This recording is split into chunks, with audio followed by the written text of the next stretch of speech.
कहानी युवा क्रांतिकारी खुदीराम बोस की, जो बेखौफ हाथ में गीता लिए चढ़ गया फांसी की वेदी पर। भारत माता को अंग्रेजों की बेड़ियों से आजादी दिलाने के लिए कई माँ के लाल ने अपनी जान कुर्बान कर दी है। इन सभी ने हंसते हंसते अपने प्राण न्योछावर कर दिए और माथे पर एक शिकन भी नहीं आई। शहीद भगत सिंह, जिनके लिए आजादी ही उनकी दुल्हन थी, वैसे ही और भी कई थे जो सिर्फ आजादी दिलाना चाहते थे, जिन्होंने लोगों को आजाद भारत का सपना दिखाया और उसके लिए पूरी लगन से लगे भी रहे। चंद्रशेखर आजाद, सुखदेव, राजगुरु, अशफाकुल्लाह खां के अलावा खुदीराम बोस भी थे, जिन्होंने देश की आजादी में अपने प्राण न्योछावर कर दिए। कुछ इतिहासकारों की माने तो खुदीराम बोस देश के लिए फांसी पर चढ़ने वाले सबसे कम उम्र के क्रांतिकारी थे। आइए स्वतंत्रता सेनानी खुदीराम बोस के बारे में विस्तार से जानते हैं कि जब उन्हें फांसी लगी तो वो कितनी उम्र के थे।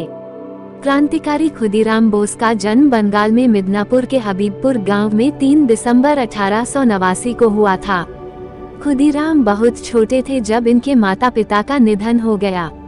तब से इनका पालन पोषण इनकी बड़ी बहन ने किया। इनके क्रांतिकारी जीवन के बारे में जानने से पहले इनके नाम से जुड़ी ये कहानी जान लेते हैं, क्योंकि इनके नाम के पीछे की कहानी काफी रोचक है। दरअसल खुदीराम से पहले उनके 2 भाइयों की बीमारी के कारण मृत्यु हो गई थी। इसलिए इनके माता पिता अपने तीसरे बेटे खुदीराम के जन्म से पहले बहुत दुखी और डरे हुए थे। तो एक टोटका करते हुए खुदीराम की बहन ने जन्म से उन्हें चावल देकर खरीद लिया। बंगाल में चावल को खुदी कहते हैं, इसलिए चावल के बदले लेने की वजह से इनका नाम खुदीराम रखा गया। बचपन से ही देश को आजाद कराने के जुनून के चलते खुदीराम ने 9वीं कक्षा में ही पढ़ाई छोड़ दी और स्वतंत्रता आंदोलन में शामिल हो गए।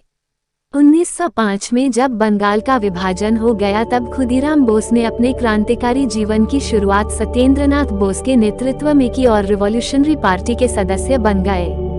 खुदीराम बोस वंदे मातरम के पर्चे बांटने लगे, जिसके चलते उन्हें पहली बार 28 फरवरी 1906 को गिरफ्तार किया गया, लेकिन भाग निकले। इसके 2 महीने बाद फिर गिरफ्तार किया गया। फिर 16 मई 1906 को चेतावनी देकर जेल से रिहा कर दिया गया। खुदीराम बोस को जब पहली बार पकड़ा गया तो उस समय जिला जज डगलस किंग्सफोर्ड हुआ करता था, जो भारतीयों को कोड़े मारने की सजा सुनाता था। इसलिए सभी भारतीय क्रांतिकारी उससे सख्त नफरत करते थे। उसने 15 साल के खुदीराम को भी 15 कोड़े मारने की सजा सुनाई थी। इसके चलते सभी क्रांतिकारियों ने जज डगलस को मारने की योजना बनाई, जिसकी जिम्मेदारी खुदीराम और उनके साथियों को दी गई। खुदीराम बोस और उनके दोस्त क्रांतिकारी प्रफुल्ल चाकी ने डगलस को मारने के लिए पार्सल बम भेजा। ये दोनों वो पहले क्रांतिकारी थे जिन्होंने डगलस के लिए बम भेजा था, मगर डगलस ने पार्सल नहीं खोला। उस पार्सल को एक कर्मचारी ने खोला और वो घायल हो गया। जज डगलस ने इस हमले के बाद अपना ट्रांसफर बंगाल की जगह बिहार के मुजफ्फरपुर में ले लिया। तब खुदीराम बोस और प्रफुल्ल चाकी को भी युगांतकारी संगठन की मदद से पिस्तौल और कारतूस देकर बिहार भेज दिया गया। दोनों 18 अप्रैल 1908 को मुजफ्फरपुर पहुंच गए। वहां पहुंचकर दोनों डगलस पर नजर रखने लगे, मगर डगलस की सुरक्षा बढ़ा दी गई। इसलिए दोनों ने डगलस को मारने के लिए स्टेशन क्लब जाने वाला वक्त चुना, जहां वो अपनी पत्नी के साथ जाता था।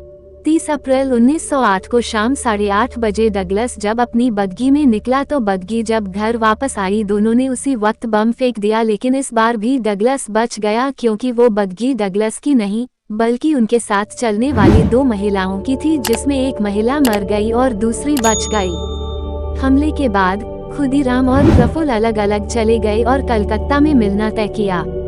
इसके बाद घोषणा की गई कि जो भी डगलस पर हमला करने वालों का पता बताएगा उसे 5000 रुपए का इनाम दिया जाएगा। प्रफुल्ल चाकी ने पकड़े जाने के दौरान खुद को गोली मारकर शहादत दे दी। तो वहीं जब खुदीराम को 1 मई 1908 को वैनी रेलवे स्टेशन पर अंग्रेज सिपाहियों ने गिरफ्तार किया तो उनके पास 37 कारतूस और 30 रुपए मिले। पकड़े जाने के बाद खुदीराम बोस को मुजफ्फरपुर की जिला अदालत लाया गया। उन्हें हत्या का दोषी मानकर अपर सत्र न्यायाधीश HW कॉनडिफ की अदालत में 1 महीने तक मुकदमा चला। इसके बाद अदालत ने खुदीराम बोस को फांसी की सजा सुनाई। खुदीराम बोस की तारीफ में लोकमान्य बाल गंगाधर तिलक ने कई लेख लिखे थे।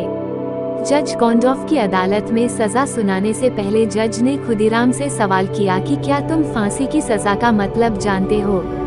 तो खुदीराम ने जवाब दिया कि इस सजा और मेरे वकील साहब की दलील दोनों का मतलब मुझे पता है, अच्छी तरह से जानता हूँ। मेरे वकील साहब ने कहा है कि मैं अभी कम उम्र हूँ, इसलिए मैं बम नहीं बना सकता।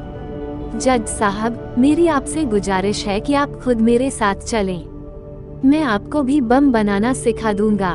मुजफ्फरपुर की अदालत ने खुदीराम बोस को फांसी की सजा सुनाने के बाद ऊपरी अदालत में अपील करने का वक्त दिया, लेकिन ऊपरी अदालत ने मुजफ्फरपुर अदालत के फैसले को ही आखिरी मानकर मुहर लगा दी।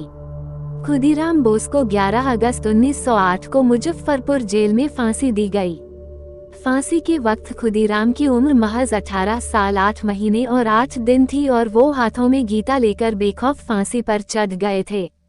इनकी फांसी के बाद छात्रों से लेकर बड़ी संख्या में लोगों ने कई दिन तक शोक मनाया। यहाँ तक कि स्कूल और कॉलेज भी बंद रखे गए। इसी दौरान बंगाल के जुलाहों ने एक धोती बनाई